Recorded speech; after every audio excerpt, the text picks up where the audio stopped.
happy thing because I actually like my acts and I think they're gonna be okay. Okay. It's okay to get emotional because guys, we've been doing this for 4 years plus. Yes. We started from the bottom, now we're at the top. All of them started from the bottom now. We're cold, and we all like our acts, and we all like each other. It's gonna be a good night. Yes. We're family. I'm gonna send positive energy to you, and then I'm gonna squeeze your hand.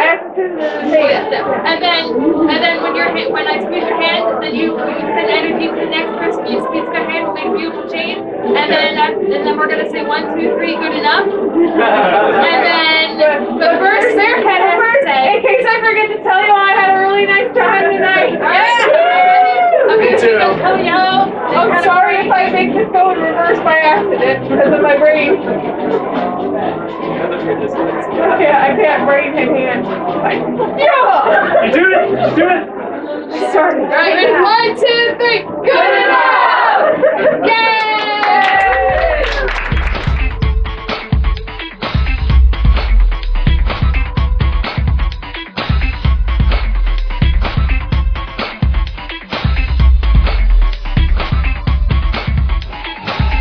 It is now. Is this the interview for Orthodontia Weekly? Oh, hello, I'm Rose, and this is...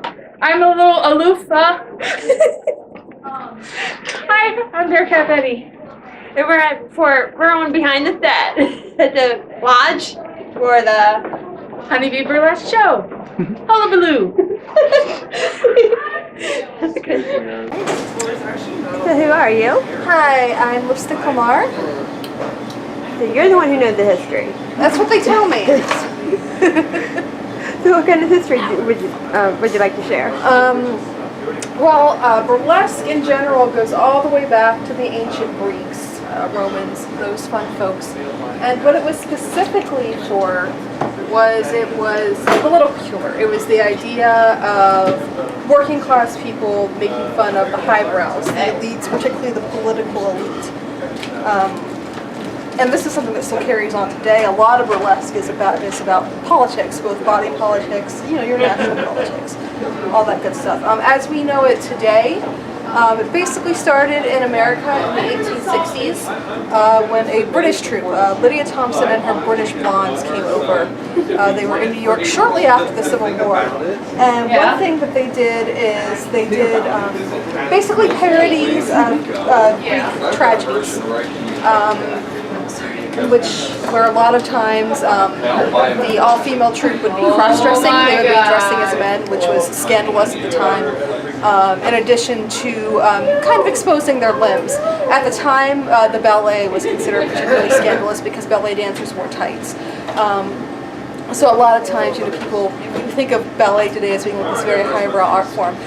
In the 1860s, while it was still, people dedicated their lives to the dance, but a lot of the audience really saw it as more of a titillating thing. So for them to be combining this with cross-dressing, and then also these were women who were oftentimes playing men, and they were burlesquing men, which is again that word again.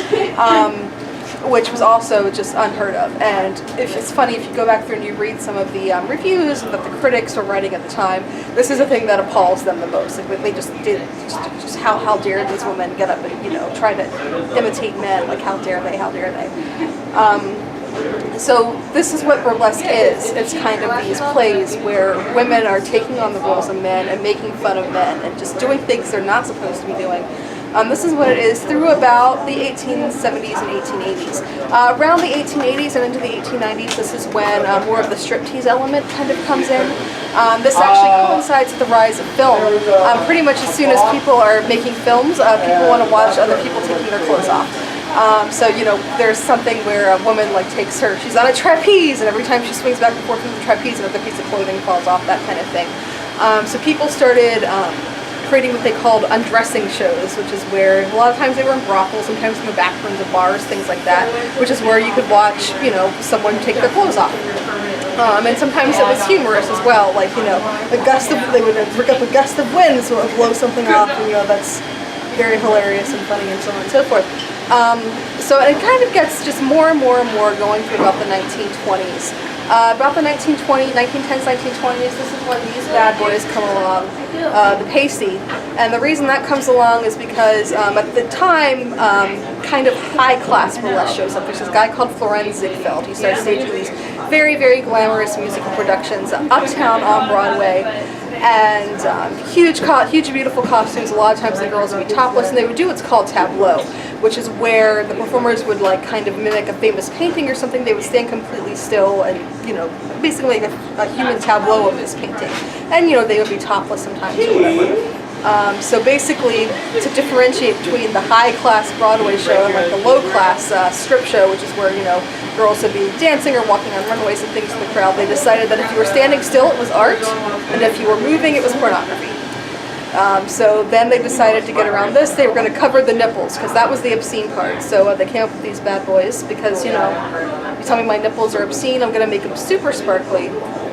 They're covered up, but they're super sparkly, and I'm hanging stuff off of them, and if there's a tassel on it, I can twirl it, because, you know, that's far less obscene than an actual nipple, apparently. In the 1930s, Mayor LaGuardia comes into New York City. This is when he decides he's going to clean up the city, and he shuts down a lot of the burlesque theaters, so it kind of goes underground a little bit. It's still going on in other parts of the country, but this is kind of like a big death knell for burlesque. But this is when folks like Gypsy Rose Lee, they actually start moving over into film. There's a Star and Garter, which is a Gypsy Rose Lee production. If you want to check it out, you can actually see some of her routines that she was doing. In the 50s and 60s, we come back a little bit. This is when we have folks like Lily St. Cyr, Dixie Evans, Jenny Lee, some of the great burlesque legends that we know of today.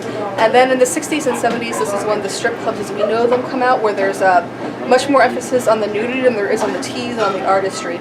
Because a lot of times, these classic burlesque performers, there was always a storyline to what they were doing, even if it was just, I'm very, very hot, so I'm going to take all my clothes off. There was a reason behind what they were doing, They had elaborate props, elaborate costumes, and everything was very planned out and choreographed. What happened in the 60s is #1 jukeboxes come in, so it's easier to do this with canned music instead of a live band, so you can just, you know, throw on, you know, whatever's on the jukebox. And, you know, that it's more about getting naked as fast as you can, and in some cases, especially in the 70s, putting on like full-on gynecological sex shows. The burlesque revival, as you know, it started in the 1990s. Dita Von Teese, who you might have heard of, was kind of at the forefront of that on the West Coast. She was actually going into the strip clubs and doing classic burlesque, which confused a lot of people at the time. Over here on the East Coast, we had folks like Joe Weldon, Joe Boobs, who's still performing today, doing the same thing. And so here we are. So how long have you been doing that? I started taking burlesque classes in 2007 with Trixie Little, the Evil Hate Monkey, and Indigo Blue. Shortly after that, I started grad school, found out grad school was really hard, and I was not physically able to make it out to Baltimore to do shows with folks I met there, which is where they were all kind of based. So I kind of farted around in my living room and read a lot of books, watched a lot of movies, and a lot of research until I fell in love with these fine folks. I've been performing with Honeybee since about 2014. And who are you tonight? I will be a zombie tonight, hence the rain.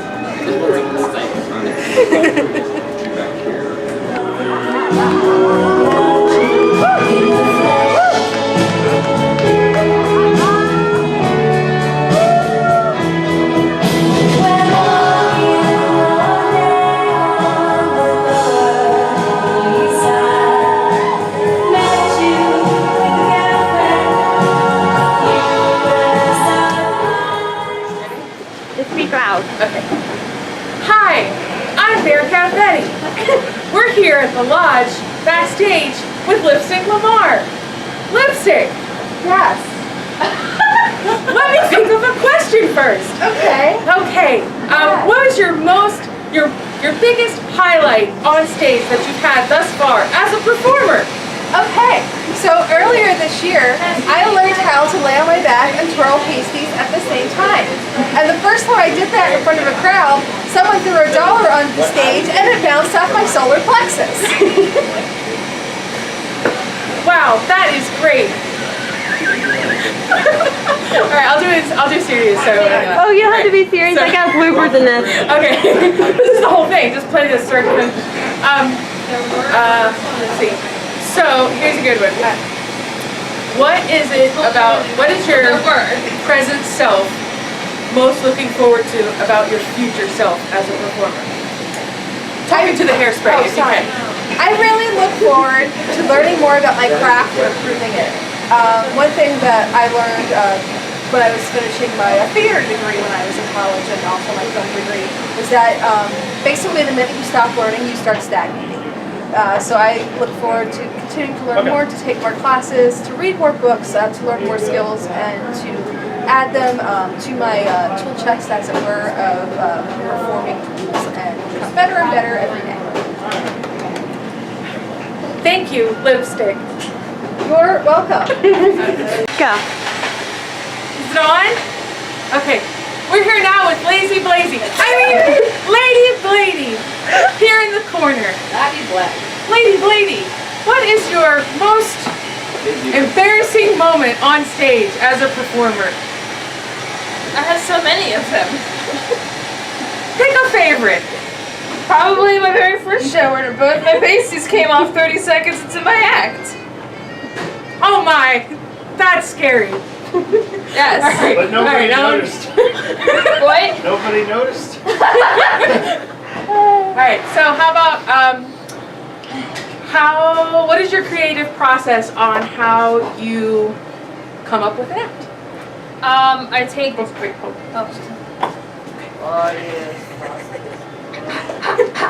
I take childhood traumas and I use them to my advantage. For example, I really wanted to be the Virgin Mary in the Christmas play when I was a kid, but I was an angel. So I said, you know what? I'm going to be the Virgin Mary on stage as an adult and strip, and I did.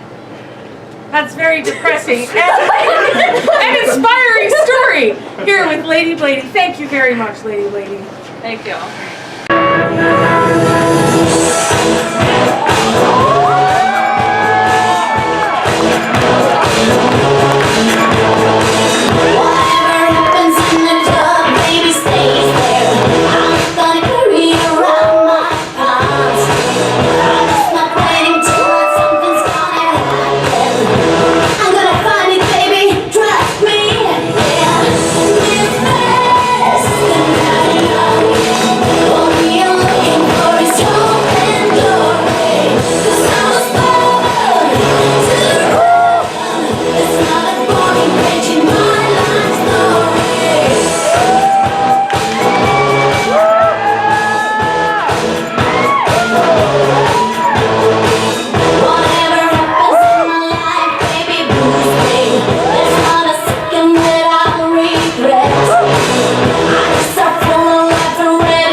with these people for 4 years.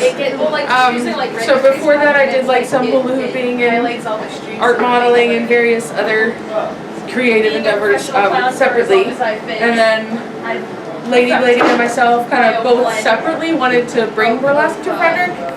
And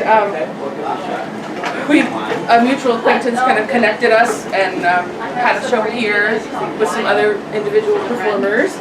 And it just kind of went from there. I wanted to produce something and found a venue that was willing to have us, pulled Lady and Lily back in, and found a bunch of other people as well. Had the show that they probably talked about before and sort of found all of these other people through that, which is just a wonderful pairing. But yeah, so 4 years. How long have you been a performer total? It was probably maybe like a year or something before that, but I mean, I don't even know if I'm counted at this point because it's grown so much as far as everything I'm learning, and always still learning. So I'm finally starting to feel like I feel the performer title a little bit more now than in the beginning, but it's definitely been a process.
Diamonds on your timepiece,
are you? My name is Chastity Bain, and I've been performing at the Lodge for 8 years. Something. I know, I'm old. I was here when I was 18. This is the first time I ever saw you perform was 2012 when you won Deadliest Diva. Yes. Yeah, so I used to be like grandfathered into the bar, and then I turned 21. Yeah, so I've been here forever. So what got you started? So I was in theater and show choir, and that's what got me started in drag. I've been doing drag for 8+ years. And after a while, it gets kind of stagnant. You know, once you learn what you're doing, and you get good at it, and you get a fan base, and you get regular shows, it gets to a point where, okay, now what? How does my character evolve from here? And then the Burly Girls came along. And they really bring a whole different flair to the stage here. Something that we didn't have before. I started coming to all their shows, and I really enjoyed their shows. And then as of recent, probably the beginning of the year? Yeah, well, what happened was you guest performed with us enough, and we liked you enough that we were at a Christmas party, and we're like, let's make Chastity one of us. Let's make one of us. One of us. Yes. So here I am, the token drag queen of the group. It used to be me. It used to be Robin, and she's passed the torch to me. Did you ever do any classes or anything like that? No. I don't want to say self-taught because in drag we all teach each other. Yeah, Scarlett helps a lot. She helps me transition from drag to burly because the languages are similar but not the same. Who are you today? Tonight I will be the Red Queen from Alice in Wonderland. Oh shit. I didn't know that. Yeah. Well, on the lineup it just said something awesome. And I was like, Sweet. It'll be fun. Did you steal that? Did you? No, Your Majesty. Did you steal that? No, Your Majesty.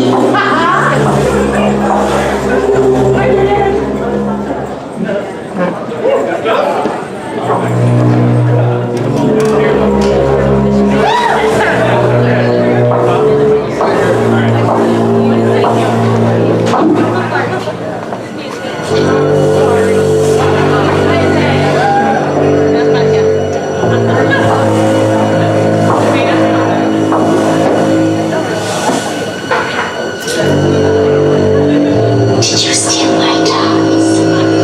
No, Your Majesty.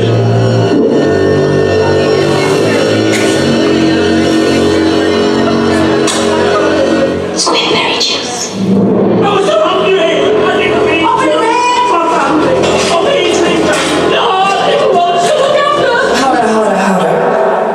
Let me make one thing clear. If you want to keep on running your mouth, wasting my time, then here's what you gotta do. Come on, give it a kick.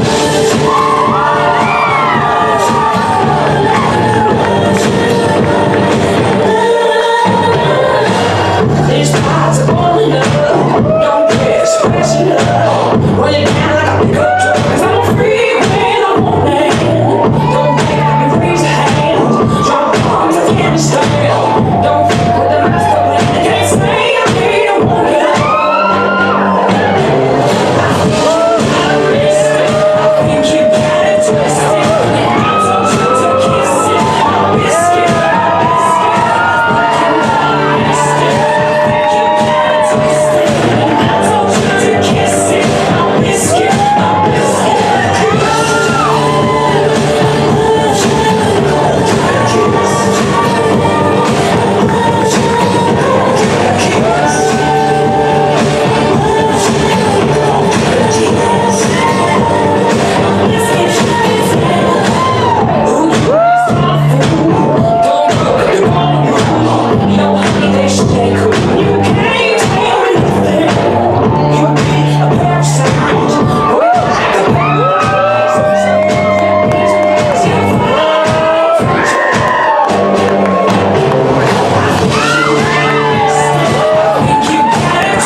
clearly. Thank you. All right, we're here with Backhand Betty. I mean, Chastity Vane. So Chastity, as the newest member of Honeybee Burlesque, what made you say yes when we asked you to join? What were you thinking exactly? Well, What were you thinking? I had decided that I wanted to surround myself with people as weird as me. That's us! No, these girls work really hard, and they do something very special, and hopefully I can wiggle my way into their fame. Will you be literally wiggling also? Yes, as long as my pasties don't fall off. All right, awesome. How about, so do you plan on doing any Burlesque? Eventually, I think we'll get there. So apparently they're excited about it. There were cheers from both hemispheres of the room. I want to see your mini bits. Apparently they want to see my kielbasa. So maybe I should do burlesque, boylesque. Kielbasa is code for personality. Personality. And we love it here. Yes. All right, thank you. Thanks, Big Scoop. I'm like running out of questions.